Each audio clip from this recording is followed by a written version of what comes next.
This video will be a follow along to practice on calculating limits analytically. So if you're in AP Calc AB, it really depends on what year you're taking this. I feel like they keep changing it. You might need to know L'Hopital's rule. For BC, for sure, you need to know it. But for AB, I'll leave it up to you to decide whether you need to know it or not. But for most of these problems, I solved it with and without L'Hopital's rule. So you'll be able to see that L'Hopital's rule does make things simpler in a lot of cases, but actually you don't need it in all cases. Sometimes it might be more helpful to not use L'Hopital's rule for some more advanced problems, which we might not go over here, but just really depends on the problem. Okay, so this is a follow along type of video, as I said. So once the problem comes on screen, I would recommend you pause the video and try it first, and then unpause it to see how I solve it. And of course, to check your answer with mine as well. Okay, number one, try this one first. Okay, so how do we approach this one? Without L'Hopital's rule, we might be able to factor. And we can on top. Let's factor out a x first. Okay, by the way, before even that, we should always plug in first. Whenever it's a limit, we should always plug in first. If it's 0 over 0, it's indeterminate, we need to do something about it. Okay, if it's something that's not 0, then we just plug in. It's continuous there. Okay? If it is actually I should clarify that. If we plug in and it's a finite number that results, then that's our answer. It's continuous there. Okay? If it's 0 over something, that's also finite because 0 divided by a finite number is still 0. Okay. However, if it's some number over 0, that's the limit does not exist. It's probably infinite or negative infinity. Okay, so we have to always plug in first. So I really want to emphasize that, even though because I knew that it would be 0 over 0 for this one. I jumped into it right away, but we should always plug in first. And in this case, it is 0 over 0. So we got to do something about it. What can we do? Well, we can factor the top. Now let's go back to that. Okay, we can factor the top by a factor of x first to make a quadratic. And then this quadratic, we can factor to 2x plus 1, x minus 4. Okay, notice the x minus 4 cancel. Okay, so now we have x times 2x plus 1. Now, if we plug in x is equal to 4, it's clearly not 0 over 0 anymore. It would still happen up here and up here. I didn't talk about that, but it would be if you do it. So now from here, it's not 0 over 0, so we just plug in. And if we go through the math, the limit is 36. Okay, that's without L'Hopital's rule. If we use L'Hopital's rule, we take the derivative of the top, which is 6x squared minus 14x minus 4. Derivative of the bottom, just 1. It's no longer 0 over 0, so we plug in. It would be 36 if we do the math. Okay.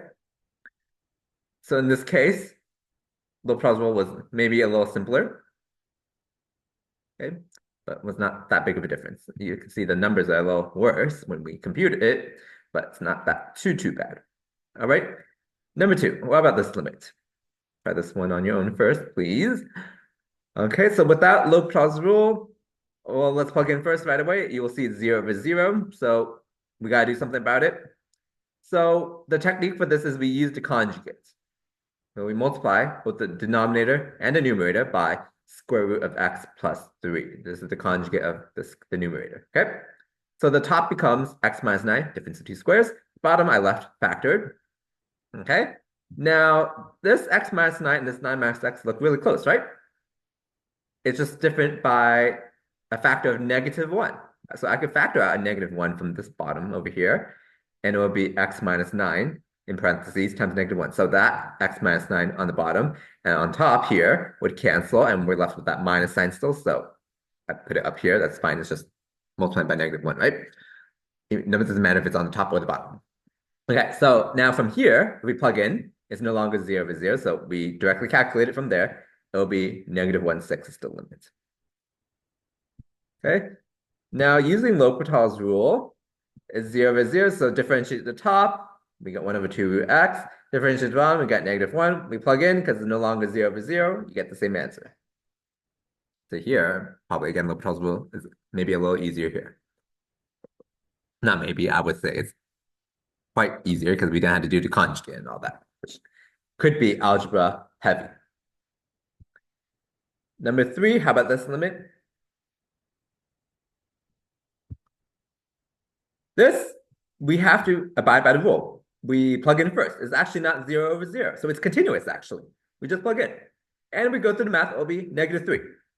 So if you start trying to factor in all that, it might not even work.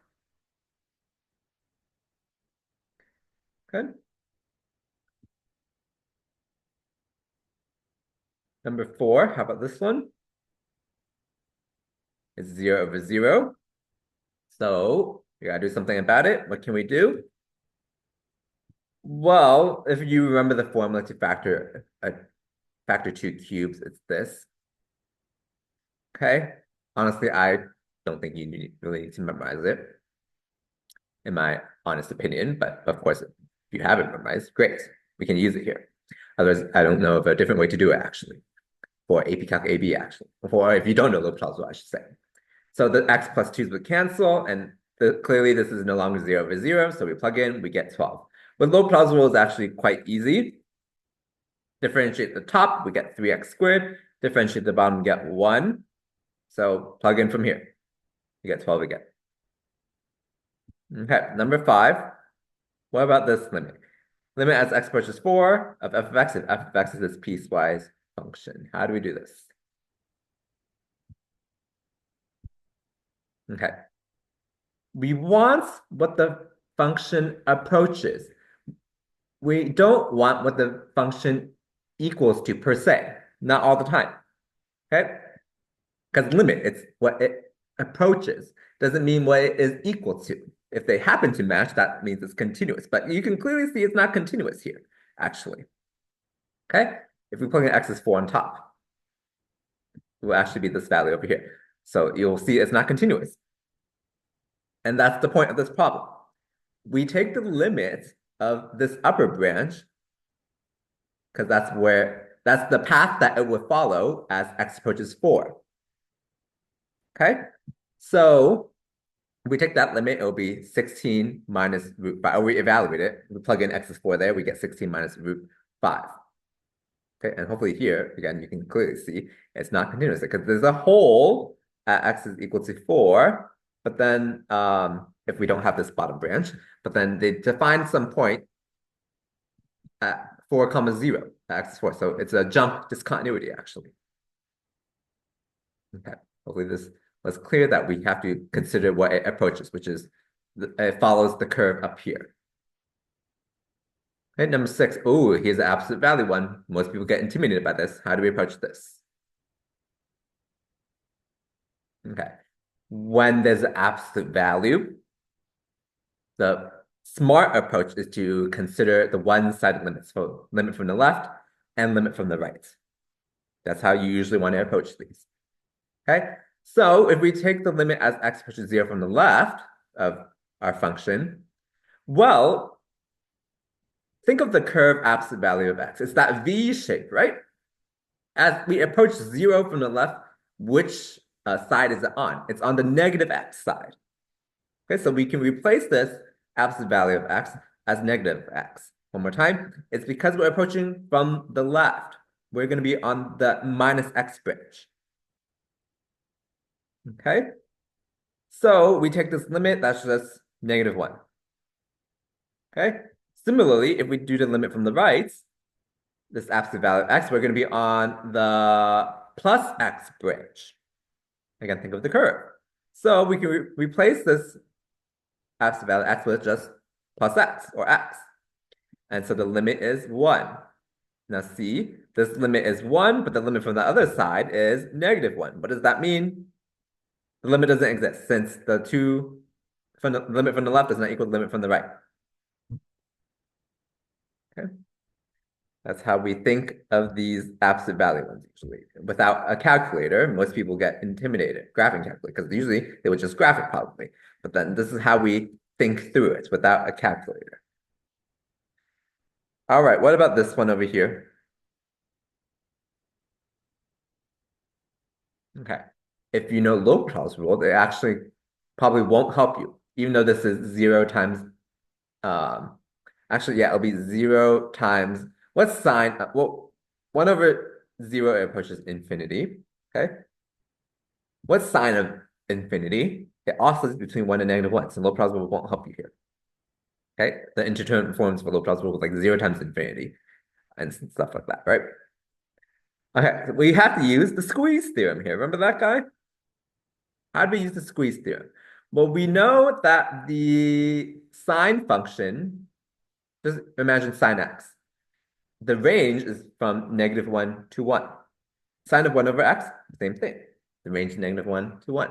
Sine of x squared even, same thing. Range is -1 to 1. Sine of who cares, whatever that argument is, the range, the y value, is from -1 to 1. Okay, so we start with this inequality. Okay, now we want to make the middle match this function here. How to do that? We need to multiply by x. So we multiply by x everywhere in this inequality. We get right here. Okay, so we take the limit of all 3 pieces, which I wrote over here. What's the limit of -x as x approaches 0? That's just 0. Now what's the limit as x approaches 0 of x? That's also just 0. So what makes this inequality true? The middle has to be 0 as well. That's what we call the squeeze theorem, or the sandwich theorem, some people call it. This has to be 0. So by the squeeze theorem, this limit is 0. Okay, so I don't recall ever seeing a squeeze theorem free response question, but if you do use the squeeze theorem, you have to, I would think you would have to state the name. Okay.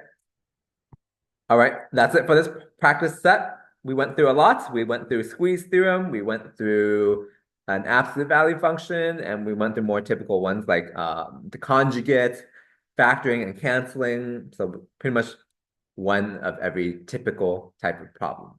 Hopefully this is helpful for, especially if you're just here to review and have a quick refresher before the AP exam. Please give this video a like if it has helped you in any way. And hopefully see you in another video as well. Bye.